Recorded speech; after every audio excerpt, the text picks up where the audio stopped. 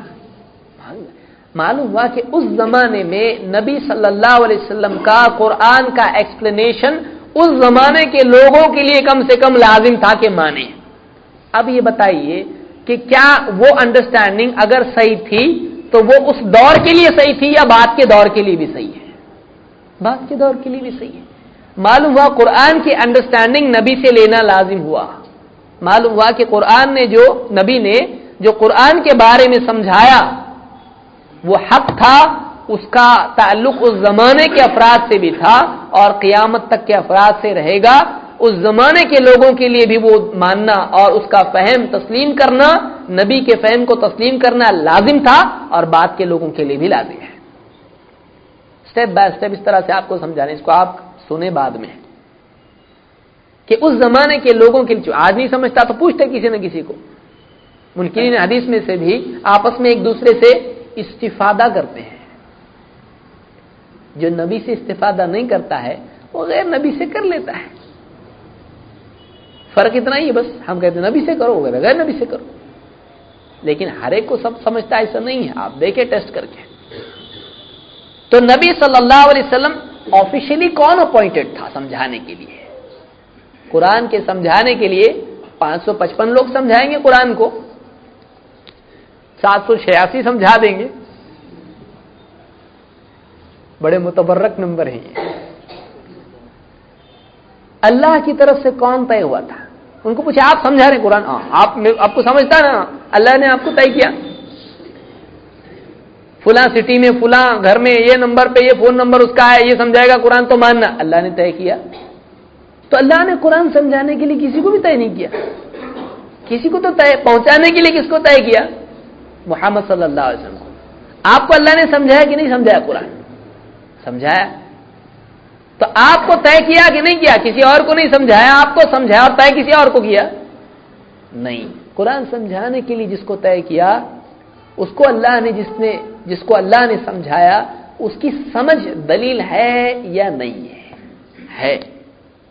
اسی لیے اللہ نے فرمایا وَأَنزَلْنَا إِلَيْكَ الذِّكْرَ لِتُبَيِّنَ لِلنَّاسِ مَا نُزِّلَ إِلَيْهِمْ. اے نبی ہم نے آپ کی طرف اس ذکر کو نازل کیا ہے تاکہ آپ لوگوں کو واضح کر کے سمجھائیں کہ آپ ان کے مَا نُزِّلَ إِلَيْهِمْ ان کی طرف کیا نازل ہوا ہے.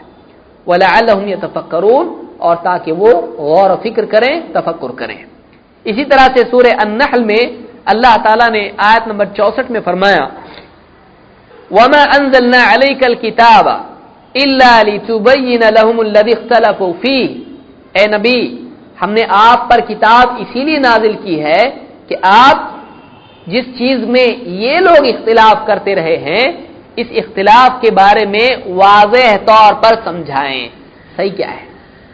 إِلَّا لِتُبَيِّنَ لَهُمُ الَّذِي اخْتَلَفُوا فِيهِ وَهُدًى وَرَحْمَةً لِقَوْمٍ يُؤْمِنُونَ. اور یہ قرآن ہدایت ہے اور رحمت ہے ان لوگوں کے لیے جو ایمان لاتے ہیں. یعنی اللہ کے نبی صلی اللہ علیہ وسلم پر ذمہ داری تھی کہ قومیں مسلمانوں سے جس اختلاف میں ہیں، یہود و نصارہ کا آپس کا اختلاف، کوئی کہتا ہے عیسیٰ علیہ السلام ایسے ہیں، کوئی کہتا ہے ایسے ہیں، آپ کو ذمہ داری دی گئی تھی کہ آپ بتائیں حق بات کیا ہے. مسلمانوں میں آپس میں مسائل میں اختلاف ہوتا تھا، نبی پر ذمہ داری تھی کہ قرآن کی انڈرسٹینڈنگ میں جب فرق ہو لوگوں میں، کوئی یہ سمجھے کوئی یہ سمجھے، زندگی کے معاملات میں جب اختلاف ہو لوگوں کے بیچ میں تو اس میں آپ فیصلہ دیں ان کے اختلاف میں. تو نبی کے لیے اللہ کی طرف سے ذمہ داری تھی إِلَّا لِتُبَيِّنَ لَهُمْ الَّذِي اخْتَلَفُوا فِيهِ تاکہ آپ واضح طور پر لوگوں کو بیان کر دیں جس میں ان میں آپس میں اختلاف واقع ہو چکا ہے. اختلاف کے فیصلے کے لیے اللہ نے کس کو طے کیا؟ اللہ کے نبی صلی اللہ علیہ وسلم کو. بس ہم یہ کہہ رہے ہیں بھائی انسانیت میں جو اختلاف ہوتا ہے چاہے وہ قرآن کے ماننے والے ہوں یا نہ ماننے والے ہوں، اس کا فیصلہ ایک مسلمان کو کس کو جج بنانا چاہیے، کس کی بات کو تسلیم کرنا چاہیے. اللہ نے اس زمانے میں کس کو طے کیا اختلافات کے فیصلے کے لیے؟ محمد رسول اللہ صلی اللہ علیہ وسلم کو. بس آپ نے جو فیصلہ دیا وہ دلیل ہے کہ نہیں ہے؟ ہے کیوں؟ اللہ نے طے کیا ہے. اللہ نے جب طے کیا ہے تو آپ کا فیصلہ دلیل ہے, اس کو ماننا لازم ہے. ہم یہی کہتے ہیں, یہ قرآن سے ہٹ کے ایک اور کرائیٹیریا رہا کہ اللہ کے نبی صلی اللہ علیہ وسلم کا فیصلہ بھی ماننا لازم ہے. آئیے, یہ ہوا اللہ نے قرآن کے سمجھانے کے لیے کس کو طے کیا تھا, کس پر ذمہ داری ڈالی تھی؟ محمد رسول اللہ صلی اللہ علیہ وسلم. اس سے حدیث کی دلیل ہونا ثابت ہو گیا کہ جو نبی سمجھائے وہ ماننا پڑے گا, جو نبی سمجھائے ماننا پڑے گا. جیسے اللہ تعالیٰ نے قرآن کریم میں شہداء کے, آگے میں آؤں گا جب اس پہ تفصیل سے ہم گفتگو کریں گے, شہداء کے بارے میں بتلایا کہ وہ زندہ ہے اللہ کے پاس, لیکن اللہ نے تفصیل نہیں بتلائی. مسلم کی روایت میں اللہ کے نبی صلی اللہ علیہ وسلم نے تفصیل بتلائی کہ وہ زندہ ہے اللہ کے پاس, یعنی جنت میں ہے, اور پرندوں کے پیٹوں میں ہے ان کی روحیں, اور جنت میں یرزقون, کون سا رزق ہے جنت میں؟ وہ پرندے چرتے چگتے رہتے ہیں. تو یہاں پر اللہ نے ایک بات بتلائی, اللہ کے نبی صلی اللہ علیہ وسلم نے اس کی تفصیل حدیث میں سمجھائی. ہم بس وہی لیتے ہیں جو اللہ کے نبی نے سمجھایا, اس پر ہم کسی کو ترجیح نہیں دیتے ہیں. اور ایک بات, چوتھی بات, قرآن کے ساتھ حکمت بھی نازل ہوئی. یعنی اللہ نے قرآن میں بتایا, قرآن اللہ نے نازل کیا, قرآن کے ساتھ اور کچھ بھی آیا کہ نہیں آیا؟ واضح الفاظ میں اللہ تعالیٰ نے قرآن کریم میں ذکر کیا ہے. اللہ تعالیٰ فرماتا ہے وَأَنزَلَ اللَّهُ عَلَيْكَ الْكِتَابَ وَالْحِكْمَةَ وَعَلَّمَكَ مَا لَمْ تَكُنْ تَعْلَمْ وَكَانَ فَضْلُ اللَّهِ عَلَيْكَ عَظِيمًا. یہ سورہ النساء کی آیت نمبر 113 ہے. اللہ تعالیٰ فرماتا ہے وَأَنزَلَ اللَّهُ عَلَيْكَ. اب دیکھیے غور سے, اور اللہ نے اے نبی آپ پر نازل کیا, کیا؟ الکتاب, کتاب نازل کی. کون سی کتاب نازل کی محمد صلی اللہ علیہ وسلم پر؟ تورات نا, قرآن. اللہ نے نبی پر کتاب نازل کی, قرآن, اور حکمت. اللہ نے نبی پر دو چیزیں نازل کی, ایک کتاب نازل کی اور حکمت نازل کی. تو معلوم ہوا کہ کتاب کے ساتھ بھی کچھ نازل ہوا ہے. اس سے معلوم ہوا کہ نبی کے پاس کچھ اور بھی آیا ہے, وہ حکمت ہے. حکمت کا مطلب ہوتا ہے گہری سمجھ. کس چیز کی سمجھ؟ کتاب آ رہی, کتاب کی سمجھ چھوڑ کے دوسری سمجھ, کتاب کی گہری سمجھ, اور زندگی کے حقائق اور زندگی میں کامیابی کے تعلق سے ساری باتیں جو نبی کو سکھائی ہیں, کردار کے اعتبار سے, اخلاق کے اعتبار سے, زندگی کے اصول, اچھا برا کیا ہے. حکمت, حکمت کے معنی ہے چیز کو اس کی اپنی جگہ پر رکھنا ہے. لوگوں کے حقوق کیا ہیں, انسان کی زندگی میں صحیح قدم اٹھانا کس کو کہتے ہیں, انسان کے کردار میں کیا اچھا ہے کیا برا ہے, اخلاقی تعلیمات, پوری تفصیل اللہ کی مرضی کی اللہ تعالیٰ نے نبی صلی اللہ علیہ وسلم کو سکھلا دیا. وَأَنزَلَ اللَّهُ عَلَيْكَ الْكِتَابَ وَالْحِكْمَةَ, اور اللہ تعالیٰ نے اے نبی آپ پر کتاب نازل کی اور حکمت نازل کی, وزڈم نازل کی. وَعَلَّمَكَ مَا لَمْ تَكُنْ تَعْلَمْ, اور آپ کو وہ سکھایا جو آپ اس سے پہلے نہیں جانتے تھے.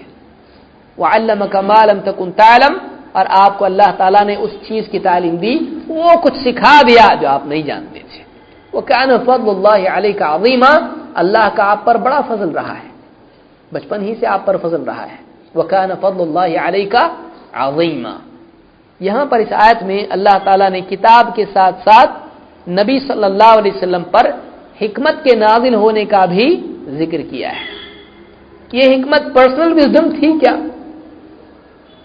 کیا یہ حکمت صرف نبی کے لیے تھی یا امت کے لیے بھی تھی؟ یہ جو گہری سمجھ, جس کا نزول, جس کا نازل ہونا, جو ریویلیشن کے طور پر نبی کو دی گئی کتاب کے ساتھ ساتھ, کیا یہ حکمت صرف نبی کے لیے خاص تھی یا امت کے لیے بھی تھی؟ ہمارے لیے بھی اس حکمت سے فائدہ اٹھانا ضروری ہے. کیا یہ امت کے لیے تھا یا نہیں تھا؟ اللہ تعالیٰ نے قرآن کریم ہی میں اس کا جواب, اس لیے میں آیتیں ہی پڑھتے جا رہا ہوں, اس لیے کہ یہ مساکین آیتوں کے سوا کچھ اور قبول کریں گے نہیں. یہ حکمت جو اللہ کی طرف سے نبی صلی اللہ علیہ وسلم پر نازل ہوئی تھی, یہ صرف آپ کے قلب میں محصور نہیں تھی بلکہ آپ کی تعلیم کا خصوصی جز تھی. آپ کو حکم تھا اللہ کی طرف سے, آپ کی خصوصیات میں سے تھا کہ آپ قرآن بھی سکھائیں گے, اس کے ساتھ ساتھ یہ حکمت بھی سکھائیں گے. کدھر ہے ایسا؟ قرآن میں.